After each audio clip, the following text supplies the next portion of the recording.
اے ایمان والو، نہ تو اللہ اور رسول سے خیانت کرو اور نہ اپنی امانتوں میں خیانت کرو، اور تم ان باتوں کو جانتے ہو، اور جان رکھو کہ تمہارا مال اور اولاد بڑی آزمائش ہے، اور یہ کہ اللہ کے پاس نیکیوں کا بڑا ثواب ہے۔ مومنو، اگر تم اللہ سے ڈرو گے تو وہ تمہارے لیے حق و باطل کا فرق ظاہر کر دے گا اور تمہارے گناہ مٹا دے گا اور تمہیں بخش دے گا، اور اللہ بڑے فضل والا ہے۔ اور اس وقت کو یاد کرو جب کافر لوگ تمہارے بارے میں چال چل رہے تھے کہ تم کو قید کر دیں یا جان سے مار دیں یا وطن سے نکال دیں، تو ادھر تو وہ چال چل رہے تھے اور ادھر اللہ تدبیر کر رہا تھا، اور اللہ بہترین تدبیر کرنے والا ہے۔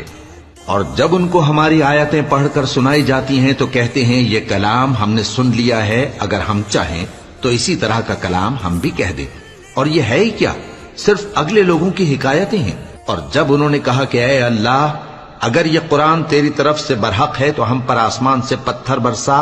یا کوئی اور تکلیف دینے والا عذاب بھیج دے،